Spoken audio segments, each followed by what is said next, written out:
Hello, everyone. My name is Lauren, and I'm 33 years old. I am a housewife, and as I stand here today, I can't help but think about my life.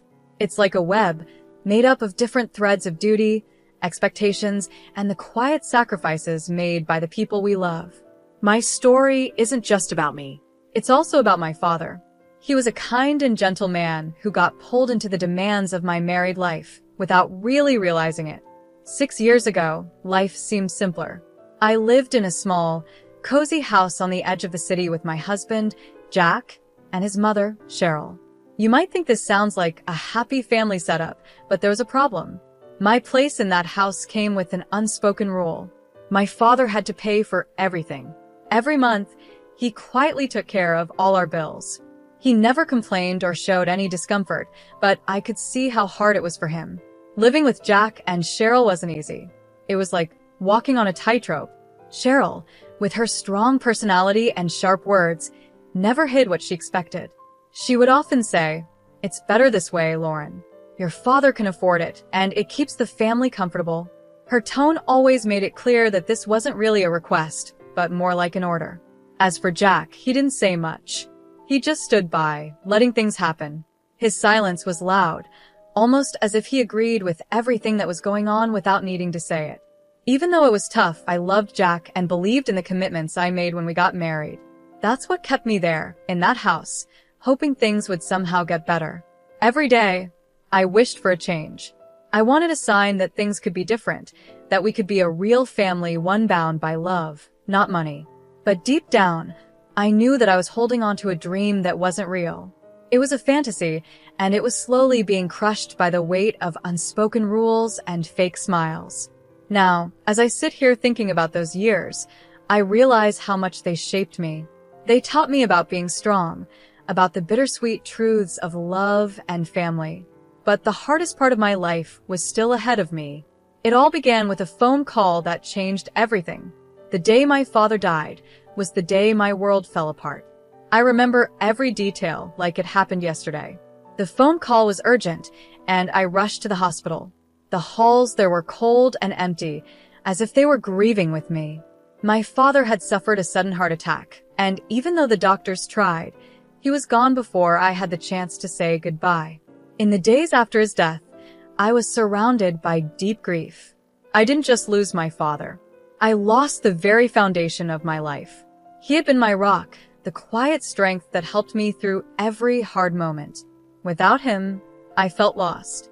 Everything changed after that. My father had always been there for me, and now he was gone. I wasn't just mourning him, but also the safety and stability he had provided. It was like my entire world had shifted, and I wasn't sure how to go on without him.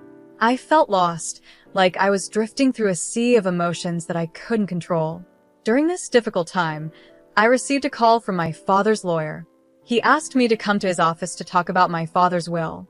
It felt strange to think about something like a will when I was still grieving. When I arrived at the lawyer's office, everything seemed cold and organized, the complete opposite of how I felt. I sat there in silence as the lawyer explained what my father had left for me, his only child. He told me that my father had left me $80 million and a beautiful house in one of the best neighborhoods in the city. The amount of money was so large that it didn't seem real. I could hardly believe it. A part of me even wished there had been some kind of mistake. I went home feeling the heavy weight of this inheritance on my shoulders. As soon as I stepped through the door, I noticed that something had changed.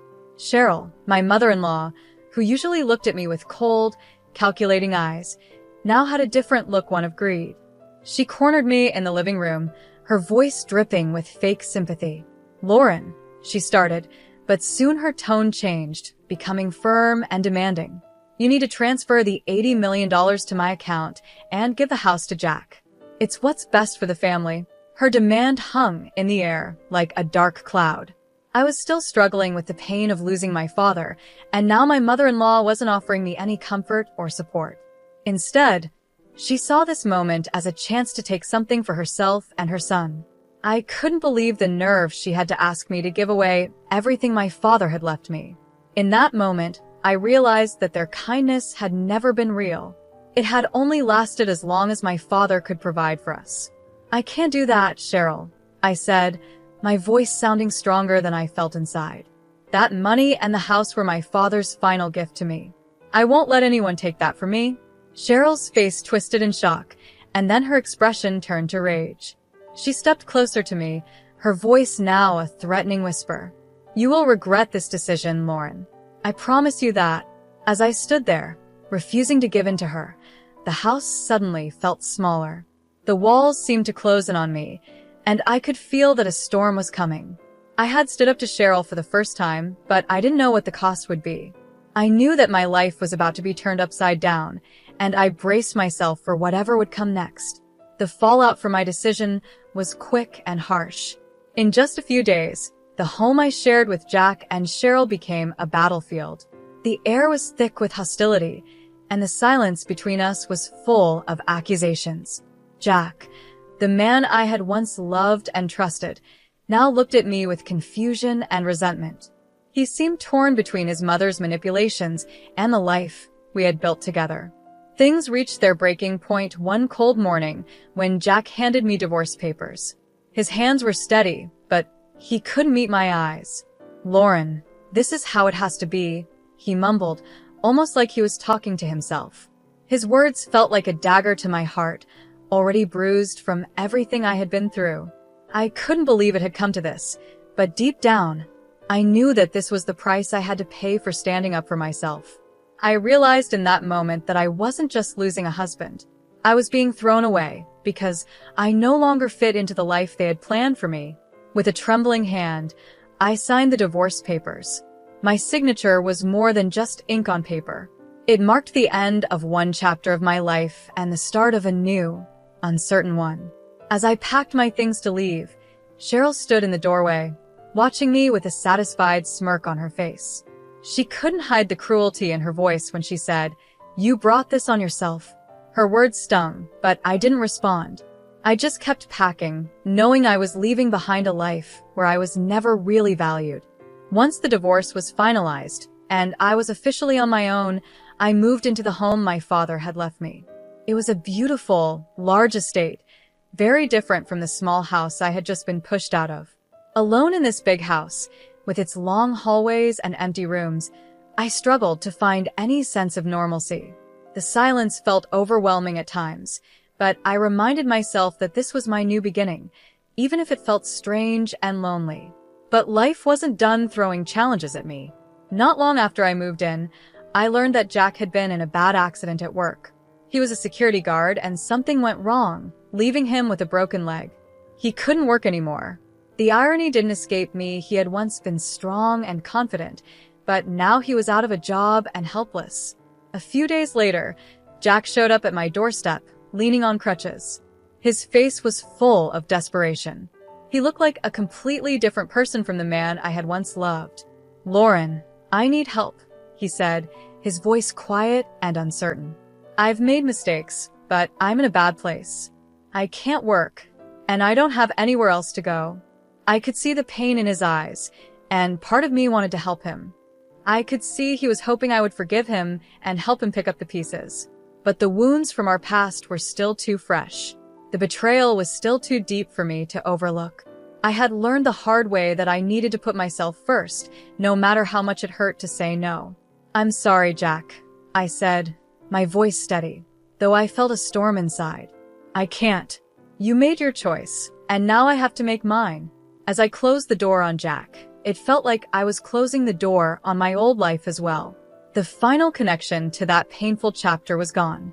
It was time for me to focus on rebuilding not just my home, but my entire life. The journey ahead was mine alone, and I knew I had to move forward, stronger and more determined than before. As I settled into my new reality, the quiet, empty rooms of the house my father left me no longer felt so lonely. Instead, they started to feel full of possibilities. This house, with its beautiful gardens and sunlit hallways, was a place where I could start over. It was where I would find myself again. I knew there would be challenges ahead, but I was ready. The struggles of my past had taught me to be resilient. Now, it was time for me to build a life on my own terms, without anyone else trying to control me. This was my chance to rise from the ashes, stronger and wiser, and create a future that truly belonged to me.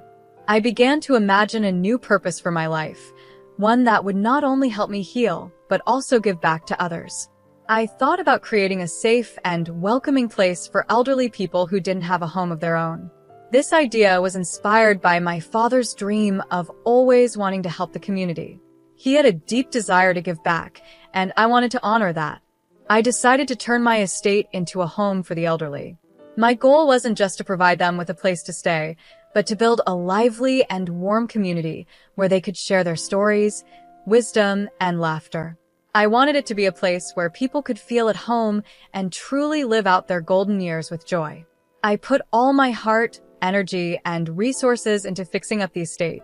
I worked on every room, making sure that each space felt comfortable and welcoming.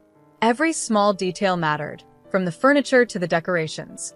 I wanted the house to feel like a place full of warmth and kindness. The work was hard and tiring, but at the same time, it was incredibly rewarding. With every new thing I added to the home, I felt a bit of my old pain healing. The physical effort of renovating the house was also healing for my emotional wounds. As I worked day by day, I finally started to accept the end of my marriage and the betrayal that came with it. I realized that building this new home was not only creating a future for others, but also helping me move forward from my past. As the house neared completion, I started meeting the people who might move in. Each elderly person I spoke to had a unique story to share, and their faces showed a lifetime of experiences. There was hope in their eyes, and I could see they were looking forward to this new chapter in their lives. I listened closely to their stories, which were full of strength, resilience, and life lessons. Soon, the house started to fill with its new residents. The once empty rooms were now alive with conversation and laughter. One of the first residents, Mrs. Theresa May, stood out. She was an energetic 85-year-old with bright eyes and a love for storytelling. She quickly became the heart of our little community, sharing stories from her youth that were both funny and wise. Every evening, she would gather everyone in the common room, filling the space with laughter and sometimes even a few tears. One evening, while we were watching the sunset from the porch, Mrs. May turned to me and said, "It's all about making the most of every day, dear." Her words hit me deeply, reminding me that time is precious, and it's important to live every moment fully. In this new life, I found joy in the simple things. We shared meals together, celebrated birthdays, and spent time just listening to each other. The house was no longer just a building. It had become a living, breathing community. The people who lived there had created a home filled with love and connection, woven together by the shared experiences of their lives. In this vibrant community, I rediscovered myself. I was no longer tied down by the pain of my past, but instead, I embraced the future with hope. I was ready for whatever came next. My father's dream had come true, not just in the home itself, but in the community it had nurtured. By fulfilling this dream, I found healing, happiness, and a renewed sense of purpose in life. I had found a new purpose in life, and with it came a deep sense of peace. The simple act of helping others had given me a fresh start, and for the first time in years, I felt truly at home. As the seasons changed, so did my heart. The home for the elderly blossomed under my care, and with each passing day, I felt more joy and love surrounding me. My heart grew fuller with every laugh, every smile, and every story shared by the people who now lived there. One day, while doing something as routine as visiting the local bank to manage the finances for the home, fate had a surprise in store for me. As I stepped up to the bank manager's desk, I froze for a moment, recognizing a familiar face. "Scott," I said, my voice filled with surprise. It was Scott, my childhood friend. He sat behind the desk, looking every bit the professional, but with the same warm eyes and gentle smile that had once been a source of comfort to me when we were kids. Back in our school days, we had shared many happy memories together. Now here he was after all these years. "Lauren, it's been ages," he said, his voice full of genuine happiness. We started talking, catching up on everything we had missed over the years. It was like no time had passed at all.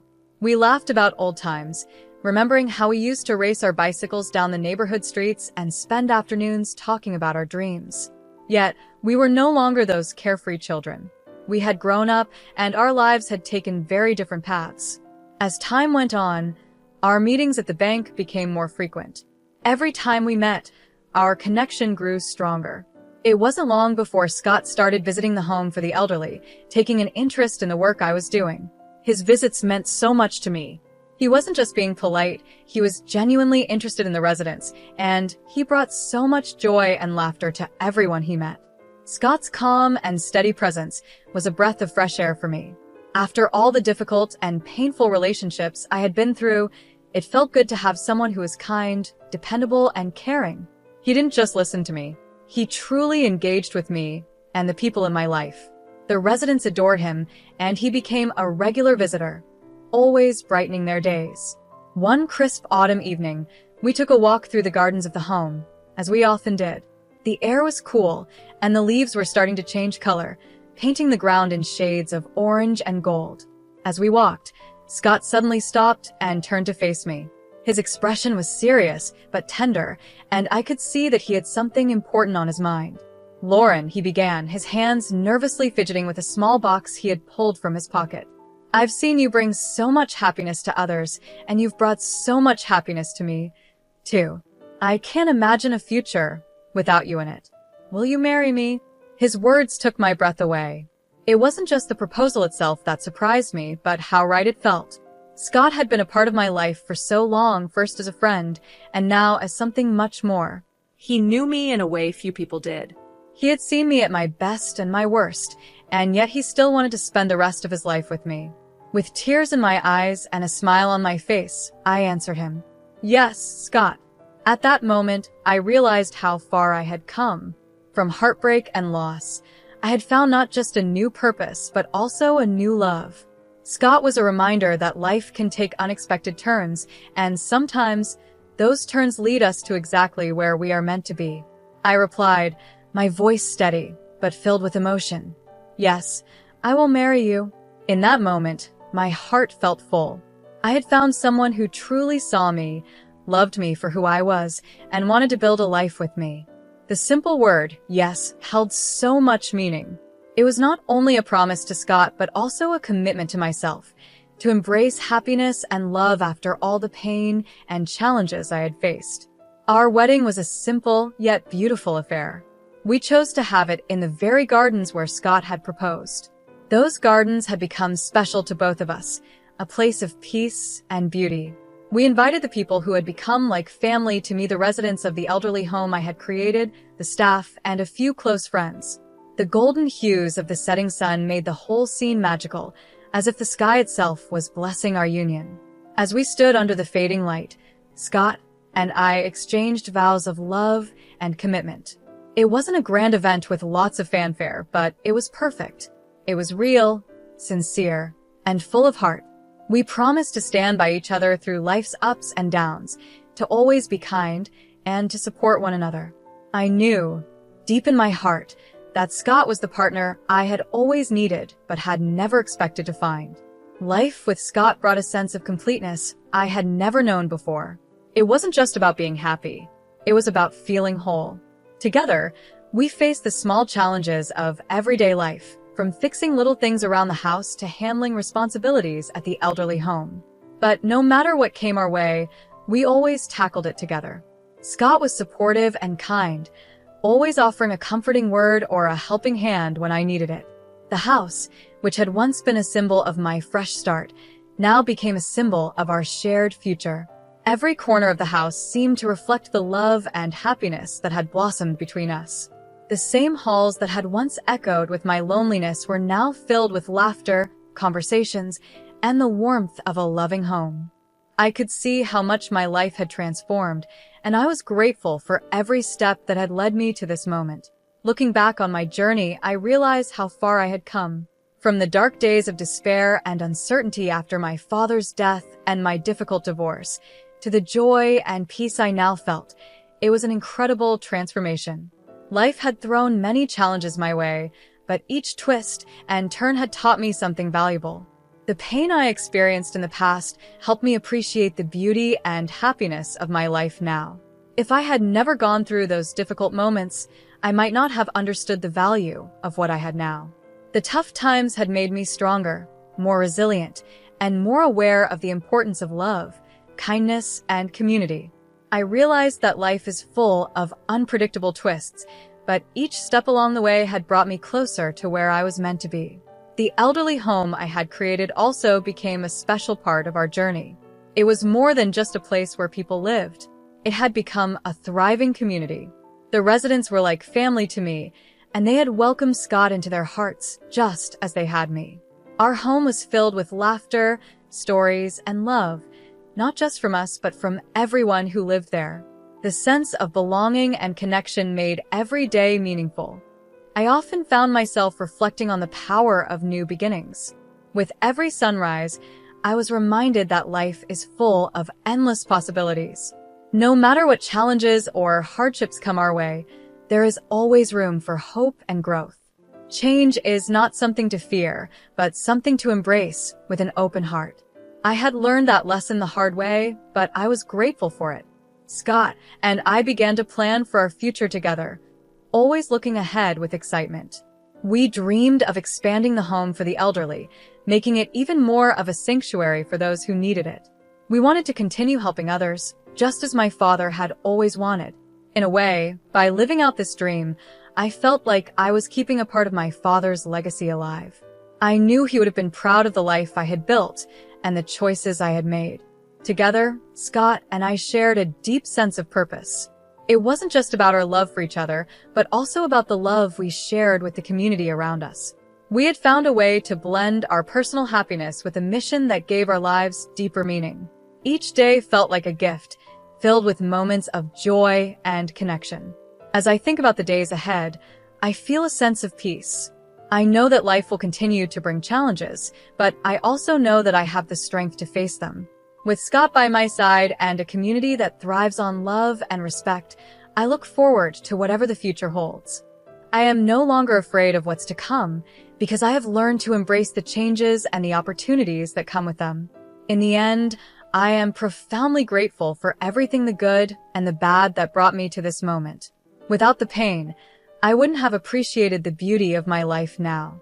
With each new day, I am reminded of how far I have come, and I know that the journey ahead will be filled with love, laughter, and endless possibilities. Life is full of surprises, and I am ready for whatever comes next.